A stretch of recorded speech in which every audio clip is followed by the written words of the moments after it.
혈액 검사에서 정상이라고 나왔는데도 매일 피곤하신가요?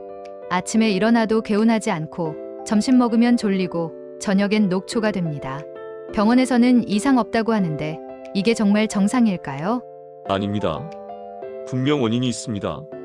2024년 대한가정의학회 연구를 보면 만성 피로 환자의 37%가 하나의 수치를 놓치고 있었습니다. 어떤 수치인가요? 바로 알부민 수치입니다. 검사지에 정상이라고 표시돼도 정상 범위의 하한선에 있으면 만성 피로의 원인이 될 수 있습니다. 그럼 우리가 모르고 지나친 원인이 더 있다는 거네요. 맞습니다. 오늘은 병원에서도 쉽게 놓치는 만성 피로의 7가지 원인을 과학적 근거와 함께 말씀드리겠습니다. 특히 5번째 원인은 여러분이 매일 하고 있는 행동인데 대부분 그게 피로의 원인인 줄 모릅니다. 아, 그렇군요. 그런데 그냥 피곤한 거랑 만성 피로는 어떻게 다른가요? 대한피로학회 기준으로 보면 2주 이상 지속되는 피로에 다른 증상이 함께 나타나면 만성 피로를 의심해 볼 수 있습니다. 대표적인 증상은 이렇습니다. 집중력 저하와 기억력 감퇴, 소화불량, 우울감이나 불안감, 통증에 예민해짐, 잦은 감기와 감염, 어지러움이나 시야 흐림. 미국 질병통제예방센터 자료에 따르면 성인 5명 중 1명이 이런 만성피로 증상을 겪고 있습니다. 생각보다 정말 많네요. 그럼 이제부터 사람들이 특히 놓치기 쉬운 원인들부터 하나씩 들어가 볼까요? 좋습니다. 첫 번째는 검사표에 정상이라고 떠도 그냥 넘기기 쉬운 수치입니다. 바로 알부민입니다. 알부민이 정확히 어떤 수치인가요?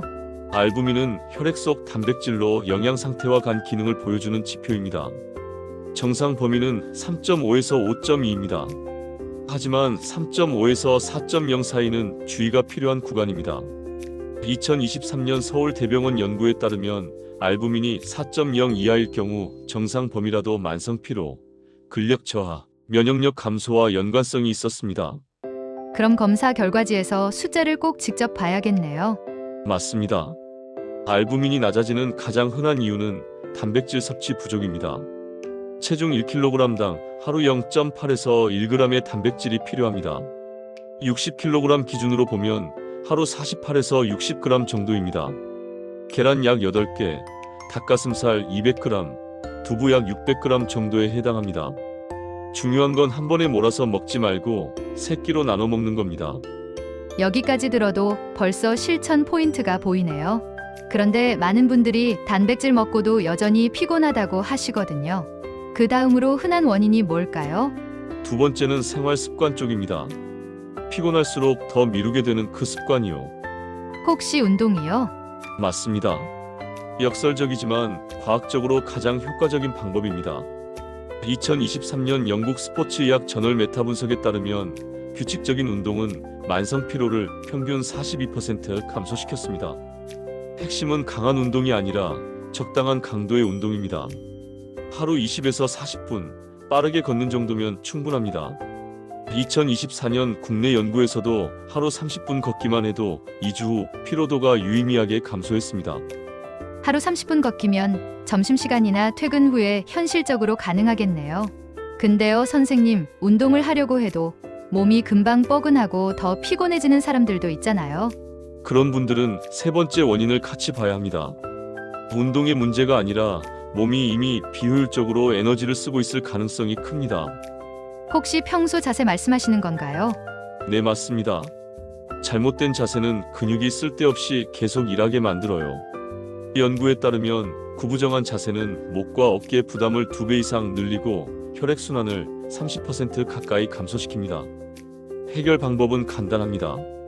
30분마다 한 번씩 자세를 바꾸거나 일어나세요. 짧은 스트레칭만 해도 근육 피로가 40% 줄어듭니다. 그러면 피곤해서 운동 못하겠어요가 아니라 평소 자세 때문에 피곤해서 운동을 못하는 상태일 수도 있겠네요. 그런데 많은 분들이 이런 말도 해요. 저는 밥만 먹으면 졸려요. 그건 네 번째 원인으로 넘어가면 딱 설명이 됩니다. 밥 먹으면 졸린 게 그냥 자연스러운 현상이 아니에요. 아닙니다. 혈당이 급격히 오르내린다는 신호입니다. 정제 탄수화물 위주의 식사는 식후 혈당을 급격히 올렸다가 빠르게 떨어뜨립니다. 이 과정이 반복되면 피로도가 최대 3배까지 증가합니다. 해결법은 PFC 비율입니다. 단백질 20에서 30%, 지방 20에서 25%, 탄수화물 45에서 60%. 그리고 순서도 중요합니다. 채소 먼저, 그리고 단백질, 탄수화물. 이 순서만 지켜도 혈당 변동폭이 크게 줄어듭니다. 같은 메뉴여도 순서만 바꿔도 다르다는 거네요. 근데요, 선생님. 식단도 신경 쓰고 혈당도 조심하는데 여전히 피곤한 분들 꽤 많거든요. 그럴 때 5번째를 꼭 봐야 합니다. 요즘 정말 많이 놓치는 원인인데요. 바로 장 건강입니다. 장 건강이 피로랑도 연결돼 있어요. 아주 밀접합니다. 장내 미생물이 무너지면 비타민 B12와 철분 흡수가 떨어지고 만성 피로 발생률이 2배 이상 높아집니다. 장은 제2의 뇌라고 불릴 만큼 에너지와 기분에 큰 영향을 줍니다. 프로바이오틱스와 프리바이오틱스를 함께 챙기는 게 중요합니다.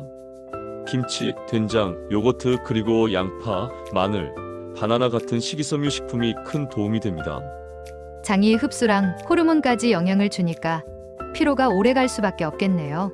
근데 장이 예민한 분들은 또 커피로 버티더라고요. 맞습니다. 6번째가 바로 그 이야기입니다. 커피를 많이 마실수록 오히려 더 피곤해질 수 있습니다. 하루 커피 3잔도 맞나요? 문제가 될 수 있습니다. 카페인은 에너지를 만드는 게 아니라 미리 끌어다 쓰는 겁니다. 하루 400mg 이상 섭취하면 수면의 질이 떨어지고 부신이 지쳐서 오히려 만성 피로가 심해집니다. 권장량은 하루 200mg 이하, 아메리카노 기준 2잔입니다. 오후 2시 이후 커피는 가능하면 피하세요.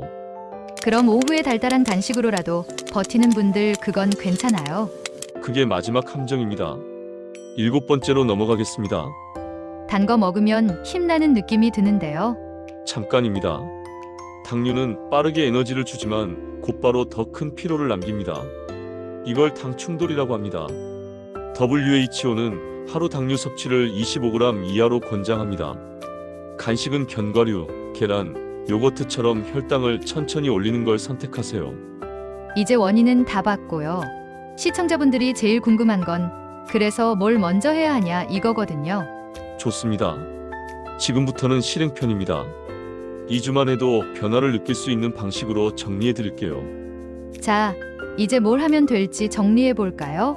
핵심만 기억하세요. 알부민 수치 4.0 이상 확인, 단백질 몇 끼니 섭취, 하루 30분 걷기, 30분마다 자세 바꾸기, 커피 하루 2잔 이내, 장 건강 챙기기, 당류 줄이기. 이걸 2주만 실천해도 몸의 반응이 달라집니다. 만성 피로는 게으르거나 나약해서가 아닙니다. 몸이 보내는 신호입니다. 오늘 하나만 바꿔보세요. 완벽하게 하려고 하지 마세요.